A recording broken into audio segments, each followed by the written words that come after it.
Boa noite a todos. Na verdade, bom dia, boa tarde ou boa noite, porque este é o Clube do Livro. Aqui quem vos fala é Croif Freitas, representando o CAC Estudos Espíritas. Convido você a seguir o CAC no Instagram, @CAC Estudos Espíritas, e se inscrever no canal do YouTube, CAC Estudos Espíritas, e ativar as notificações. Hoje é dia de Clube do Livro. Bora? Vamos para mais um capítulo desta obra. Aí o nosso slide padrão de Kardec, Amor e Caridade, que significa o nosso CAC, Estudos Espíritas. E está aí a nossa obra do Clube do Livro atual, Ação e Reação, ditada por André Luiz, psicografada por Francisco Cândido Xavier. E chegamos hoje, então, ao capítulo 15, Anotações Oportunas. Lembrando que esse livro tem 20 capítulos. Então, passado o dia de hoje, faltarão apenas mais 5 encontros para finalizarmos mais uma obra lida com vocês. Esperamos alcançar esse objetivo juntos. Mais um livro dessa coleção belíssima, ditada por André Luiz. Então vamos ver hoje o que André Luiz e seu amigo Hilário, na companhia de Silas, têm a nos trazer com este capítulo intitulado Anotações Oportunas. Vamos de leitura. Os problemas do lar de Ildeu ofereciam-nos ensanhas e preciosos ensanchas a preciosos estudos no terreno puro da alma. Em razão disso, de volta à mansão em companhia do assistente, valíamos-nos do tempo para buscar-lhe a opinião clara e sensata acerca de momentosas questões que nos efervilhavam a mente.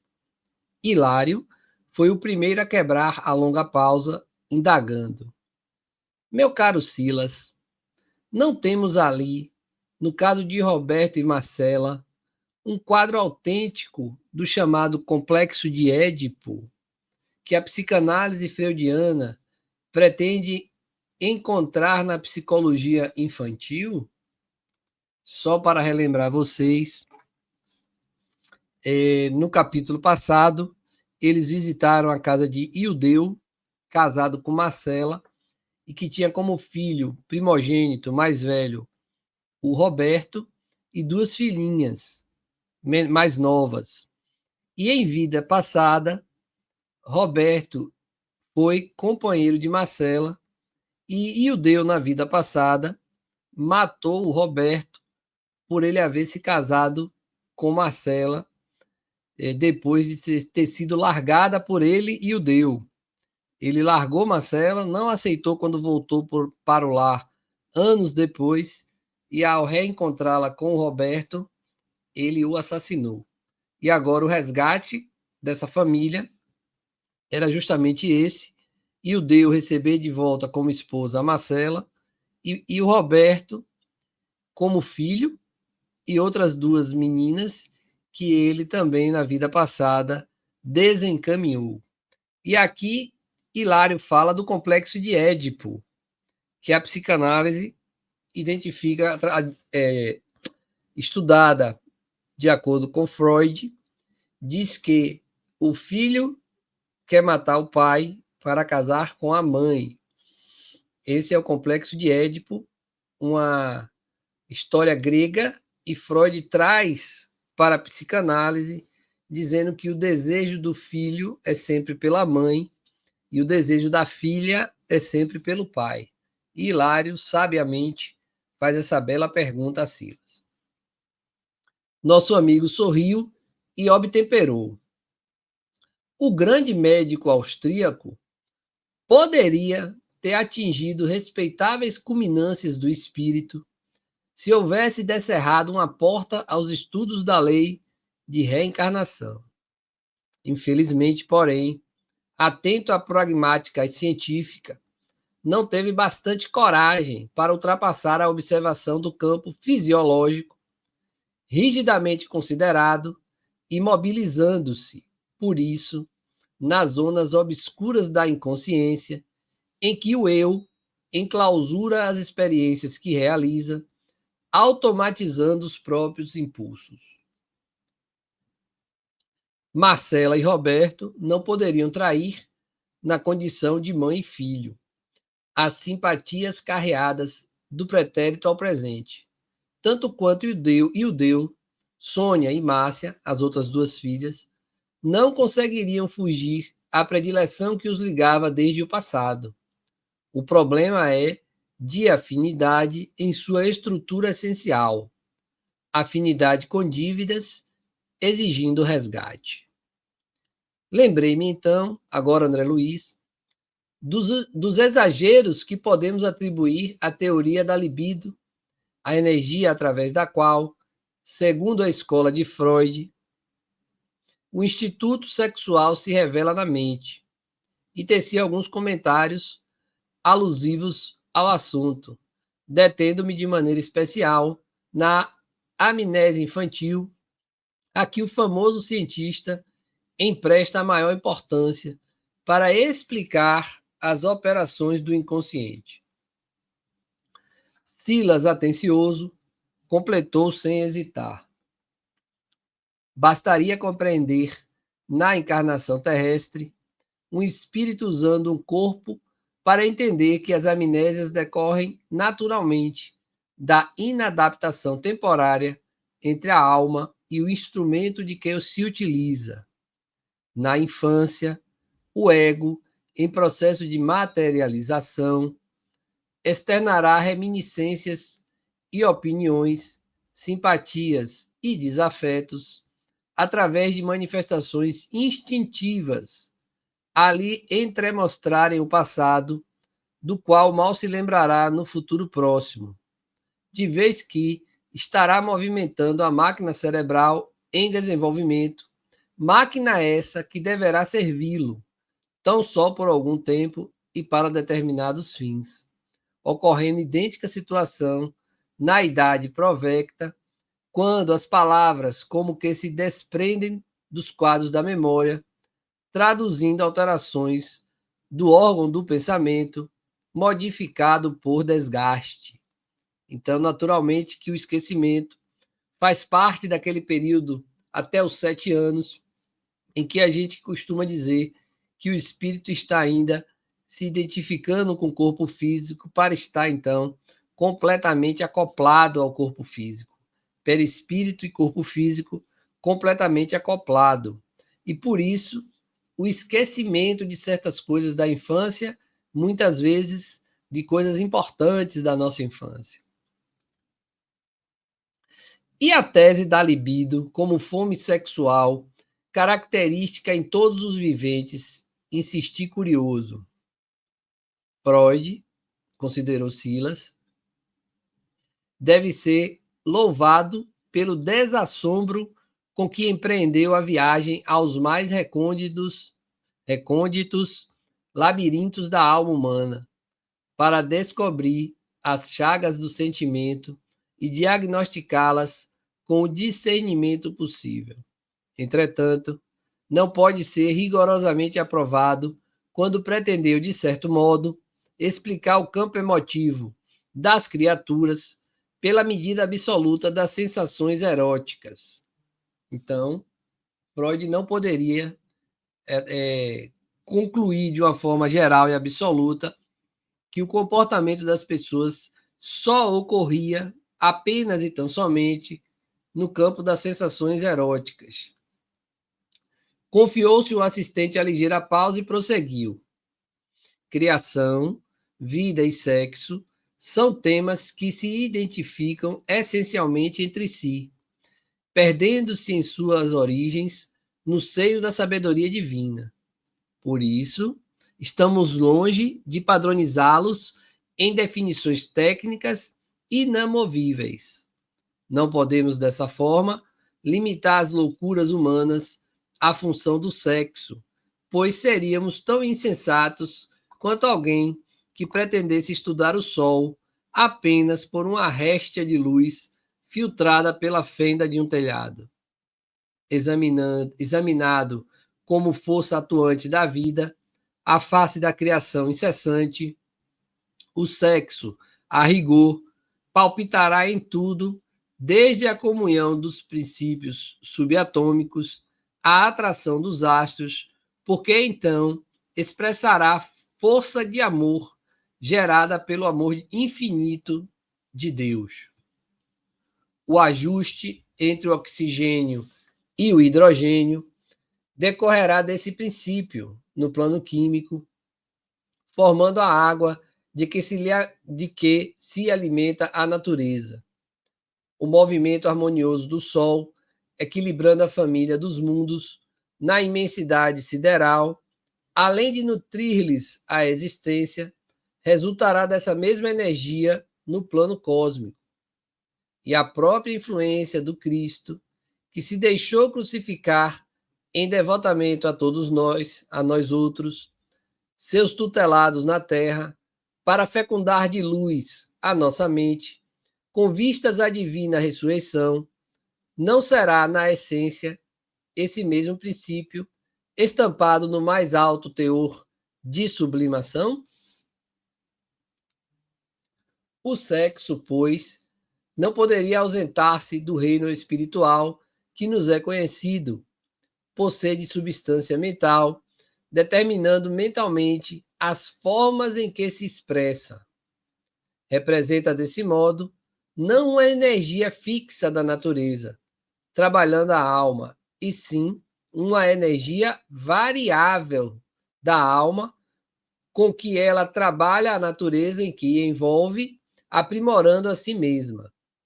Apreciemo-la, assim, como sendo uma força do Cristo, do Criador na criatura, destinada a expandir-se em obras de amor e luz que enriqueçam a vida, igualmente condicionada à lei de responsabilidade que nos rege os destinos.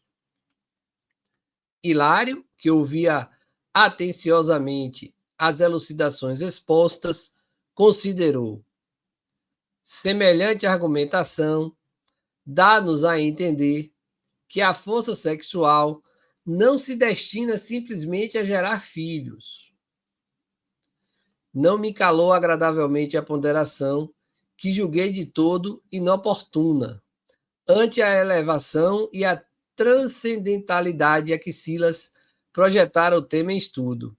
Mas o assistente sorriu bem-humorado e respondeu: Hilário, meu amigo, na Terra é vulgar a fixação do magno assunto no equipamento genital do homem e da mulher. Contudo, é preciso não esquecer que mencionamos o sexo como força de amor nas bases da vida, totalizando a glória da criação. Foi ainda Segismundo Freud quem definiu o objetivo do impulso sexual como procura de prazer. Sim, a assertiva é respeitável. Em nos reportando as experiências primárias do espírito no mundo físico, entretanto, é indispensável dilatar a definição, ampliar a definição, para arredá-la no campo erótico em que foi circunscrita. Ela está muito limitada. Pela energia criadora do amor, que assegura a estabilidade de todo o universo, a alma, em se aperfeiçoando, busca sempre os prazeres mais nobres. Temos, assim, o prazer de ajudar, de descobrir, de purificar, de redimir, de iluminar, de estudar, de aprender, de elevar, de construir e toda uma infinidade de prazeres condizentes com os mais santificantes estágios do espírito. Encontramos, desse modo, almas que se amam profundamente, produzindo inestimáveis valores para o engrandecimento do mundo, sem jamais se tocarem umas nas outras, do ponto de vista fisiológico, embora permutem constantemente os raios quintessenciados do amor para a edificação das obras a que se afeiçoam. Sem dúvida, o lar digno, santuário em que a vida se manifesta, na formação de corpos abençoados para a experiência da alma, é uma instituição venerável sobre a qual se concentram as atenções da providência divina. Entretanto, junto dele, dispomos igualmente das associações de seres que se aglutinam uns aos outros nos sentimentos mais puros em favor das obras da caridade e da educação. As faculdades do amor geram formas sublimes para a encarnação das almas na Terra, mas também criam os tesouros da arte, as riquezas da indústria, as maravilhas da ciência, as fulgurações do progresso. E ninguém amealha os patrimônios da evolução a sós. Em todas as empresas do acrisolamento moral, surpreendemos espíritos afins que se buscam, reunindo as possibilidades que lhes são próprias, na realização de empreendimentos que levantam a humanidade da terra para o céu.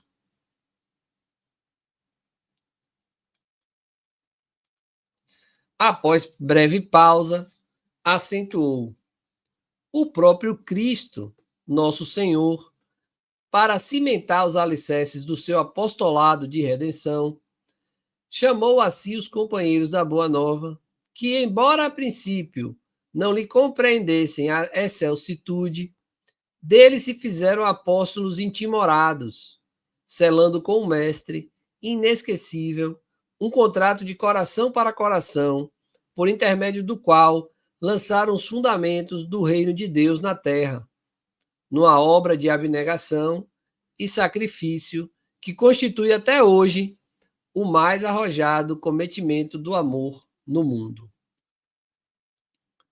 Nesse ponto das elucidações, que lhe fluíam do verbo afetuoso, permitiu-se o assistente mais longo intervalo, percebendo, porém, que estimaríamos ouvi-lo mais amplamente sobre o sexo, qual é concebido entre os homens, de forma a enfileirar conclusões adequadas aos nossos estudos de causa e efeito, voltou a dizer: tais considerações que expendemos acerca de um tema assim tão vasto, externando-nos do ângulo mais elevado que a nossa mente é suscetível de abarcar, não nos dispensam do dever de exaltar a necessidade de sublimação da experiência emotiva entre as criaturas.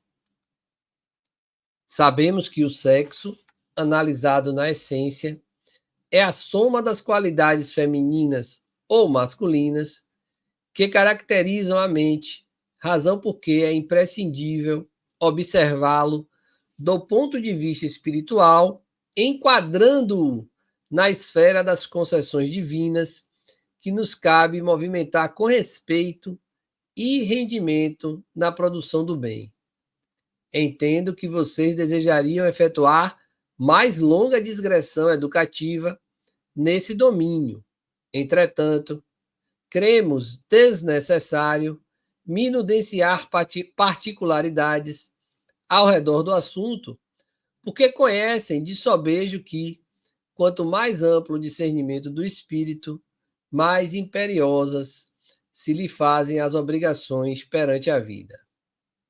O sexo no corpo humano é assim como um altar de amor puro que não podemos relegar à imundície, sob pena de praticar as mais espantosas crueldades mentais, cujos os efeitos nos seguem invariáveis depois do túmulo.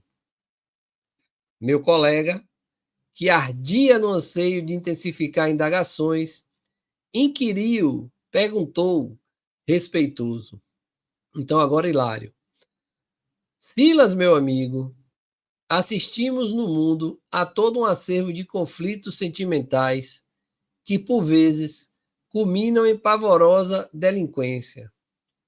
homens que renegam os sagrados compromissos do lar, mulheres que desertam dos deveres nobilitantes para com a família, pais que abandonam os filhos, mães que rejeitam rebentos mal nascidos, quando os não assassinam covardemente. Tudo isso em razão da sede dos prazeres sexuais, que não raro lhe situam os passos nas sendas tenebrosas do crime. Todas essas falhas acompanham o espírito, além da armadura de carne que a morte consome? Como não? Respondeu o assistente, tristonho. Cada consciência é uma criação de Deus e cada existência é um elo sagrado na corrente da vida em que Deus palpita e se manifesta. Responderemos por todos os golpes destrutivos que vibramos nos corações alheios e não nos permitiremos repouso enquanto não consertarmos valorosos o serviço de reajuste. Impressionado, meu companheiro persistiu. Imaginemos que um homem tenha conduzido uma jovem à comunhão sexual com ele, à caça do mero prazer dos sentidos, prometendo-lhe matrimônio digno, para abandoná-la vilmente ao próprio desencanto, depois de saciado em seus desejos. A pobre criatura, desenganada, sem recursos para refugiar-se no trabalho respeitável, entrega-se ao meretrício. O homem é responsável pelos desatinos que a infelicitada companheira venha a praticar, comprometendo-se que ele não terá marchado sozinho para semelhante aventura? Silas responde: é preciso reconhecer que todos responderemos pelos atos que efetuamos, explicou o interlocutor. Contudo, no caso em foco, se o homem não é responsável pelos delitos em que venha a falir a mulher desventurada, é ele, inegavelmente, o autor da desdita em que ela se encontra. E em desencarnando, com o remorso da traição praticada, quanto mais luz se lhe faça no entendimento, mais agudo lhe será o pesar de haver cometido a falta. Trabalhará naturalmente para levantá-la do abismo a que ela se arrojou por segui-lo, confiante, e reconduzi-la à reencarnação, em cujos liames se demorará, aceitando-a por esposa ou filha, de modo a entregar-lhe o puro amor prometido, sofrendo para regenerar-lhe a mente em desequilíbrio e resgatando a sua consciência entenebrecida pela culpa. Da mesma forma, aduziu Hilário, notamos na sociedade terrestre homens arruinados por mulheres desleais que os precipitam na criminalidade e no vício. E Silas responde: o processo da reparação é absolutamente o mesmo. A mulher que lançou o companheiro nas sombras do mal, em despertando a luz do bem, não descansará, não descansará enquanto não o reerguer para a dignidade moral diante das leis de Deus. Quantas mães vemos no mundo, engrandecidas pela dificuldade e pela renúncia, morrendo cada dia entre a aflição e o sacrifício, para cuidar de filhos monstruosos que lhes torturam a alma e a carne. Em muitos desses quadros terríveis e emocionantes, oculta-se, divino, o labor da regeneração que só o tempo e a dor conseguem realizar. Tudo isso, meu amigo, tornou Hilário com manifesta amargura. Nos obriga a reconhecer que nas falhas do campo genésico temos a considerar, acima de tudo, a crueldade mental que praticamos em nome do amor. Isso mesmo, aprovou Silas. Na perseguição ao prazer dos sentidos, costumamos armar as piores ciladas aos corações incautos que nos ouvem. Contudo, fugindo à palavra empenhada ou faltando aos compromissos e votos que assumimos, não nos precatamos quanto à lei de correspondência que nos devolve inteiro o mal que praticamos e em cuja intimidade as bênçãos do conhecimento superior nos agravam as agonias, de vez que, no esplendor da luz espiritual, não nos perdoamos pelas nódoas e chagas que trazemos na alma. Isso para não falar dos crimes passionais perpetrados na sociedade humana todos os dias pelos abusos das faculdades sexuais destinadas a criar a família, a educação, a beneficência, a arte e a beleza entre os homens.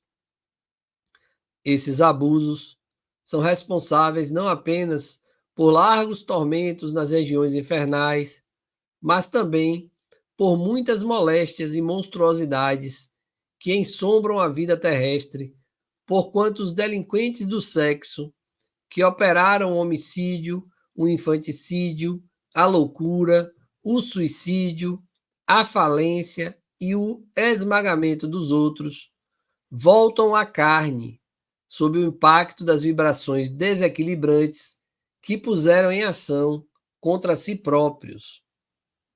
E são, muitas vezes, as vítimas da mutilação congênita, da alienação mental, da paralisia, da senilidade precoce, da obsessão enquistada, do câncer infantil, das enfermidades nervosas de variada espécie, dos processos patogênicos inabordáveis e de todo um cortejo de males decorrentes do trauma perispirítico que, provocando desajustes nos tecidos sutis da alma, exige longos e complicados serviços de reparação a se exteriorizarem com o nome de inquietação, angústia, doença, provação, desventura, idiotia, sofrimento e miséria.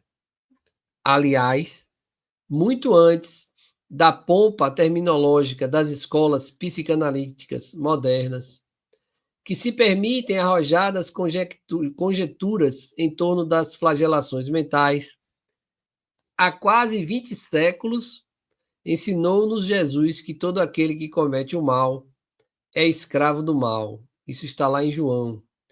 E podemos acrescentar que, para sanar o mal a que houvermos escravizado o coração, é imprescindível sofrer a purgação que o extirpa. A conversação como que esmorecia, no entanto, Hilário, interessado em dirimir as dúvidas que lhe escaldavam a cabeça, tomou novamente a palavra e indagou sem preâmbulos. E os problemas inquietantes da inversão? Silas deu-se pressa em aclarar. Não será preciso alongar elucidações.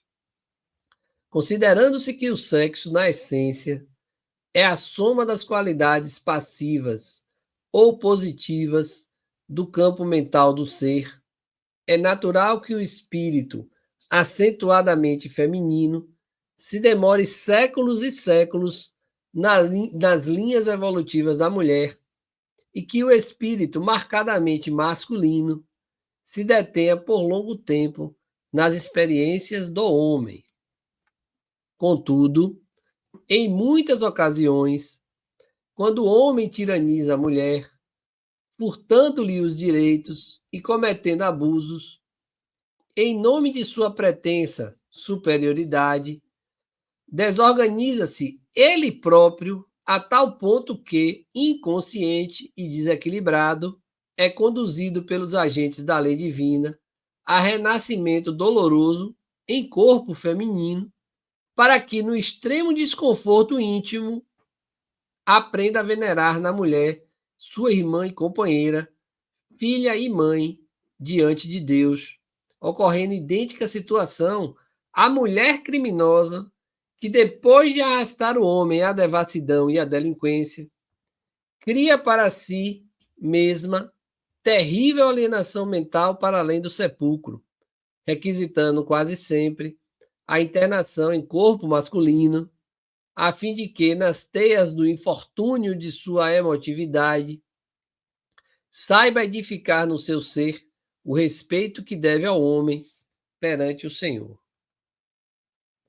Nessa definição, porém, não incluímos os grandes corações e os belos caracteres que, em muitas circunstâncias, reencarnam em corpos que lhes não correspondem aos mais recônditos sentimentos, posição solicitada por eles próprios, no intuito de operarem com mais segurança e valor não só o acrisolamento moral de si mesmos, como também a execução de tarefas especializadas através de estágios perigosos de solidão em favor do campo social terrestre que se lhes vale da renúncia construtiva para acelerar o passo no entendimento da vida e no progresso espiritual. Compreendemos que Silas se desincumbira brilhantemente da tarefa de esclarecer-nos, condensando em palavras singelas luminosa síntese de vasto assunto que, de certo, em nossa conceituação exigiria vários compêndios para ser devidamente analisado. Meu colega, contudo, como quem desejava estudar todas as questões tangentes, voltou a interrogar. Já que nos detemos em matéria de sexologia, na lei de causa e efeito, como interpretar a atitude dos casais que evitam os filhos, dos casais dignos e respeitáveis, sob todos os pontos de vista, que sistematizam o uso dos anticoncepcionais? Silas sorriu de modo estranho e falou: se não descambam para a delinquência do aborto, na maioria das vezes, são trabalhadores desprevenidos que preferem poupar o suor na fome de reconforto imediatista.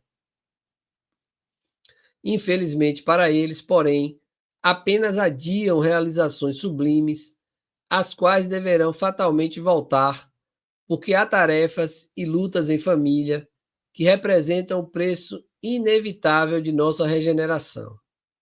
Desfrutam a existência, procurando inutilmente enganar a si mesmos.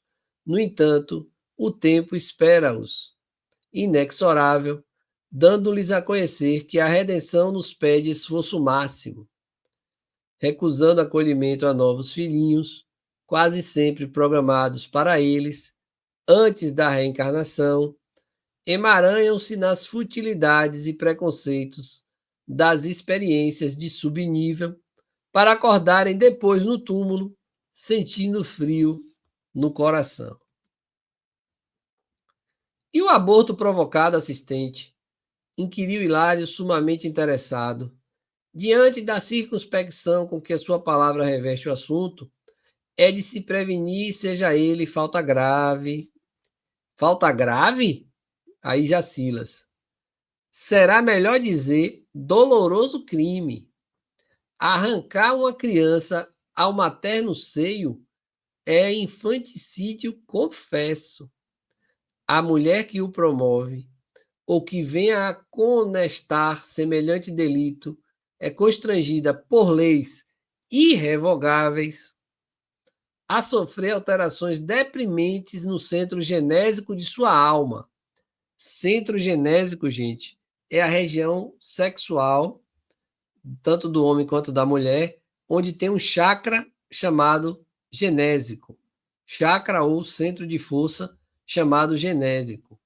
E aí, ó, a mulher que pratica aborto vai sofrer por leis irrevogáveis alterações deprimentes no centro genésico de sua alma, no seu perispírito, predispondo-se geralmente a dolorosas enfermidades, quais sejam a metrite, o vaginismo, a metralgia, o enfarte uterino, a tumoração cancerosa, flagelos esses com os quais, muita vez, desencarna, demandando o além para responder perante a justiça divina pelo crime praticado.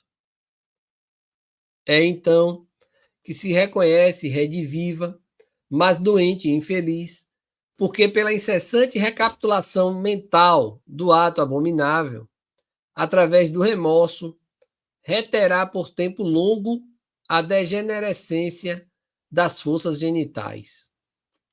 E como se recuperará dos lamentáveis acidentes dessa ordem? Perguntou André Luiz. O assistente pensou por momentos rápidos e acrescentou: imaginem vocês a matriz mutilada ou deformada na mesa da cerâmica. De certo que o oleiro não se utilizará dela para a modelagem de vaso nobre, mas aproveitar-lhe-á o concurso em experimentos de segunda e terceira classe. A mulher que corrompeu voluntariamente o seu centro genésico receberá de futuro almas que viciaram a forma que lhes é peculiar e será mãe de criminosos e suicidas no campo da reencarnação, regenerando as energias sutis do perispírito através do sacrifício nobilitante com que se devotará aos filhos torturados e infelizes de sua carne, aprendendo a orar, a servir com nobreza e a mentalizar a maternidade pura e sadia, que acabará reconquistando ao preço de sofrimento e trabalho justos. Inexplicavelmente, Hilário emudeceu, e a face da lógica em que se baseavam as anotações de Silas, não tive coragem de prosseguir perguntando, absolvido então pelo temor de aprofundar em excesso um terreno em que terminaria por esbarrar nos detritos de meus próprios erros, preferindo assim o silêncio para reaprender e pensar. E aqui terminamos mais um capítulo. E o próximo capítulo, na próxima semana, capítulo 16, débito aliviado. Fiquem com Deus, bons estudos e até o nosso próximo encontro aqui no CAC Estudos Espíritas. Beijos magnéticos e até a próxima.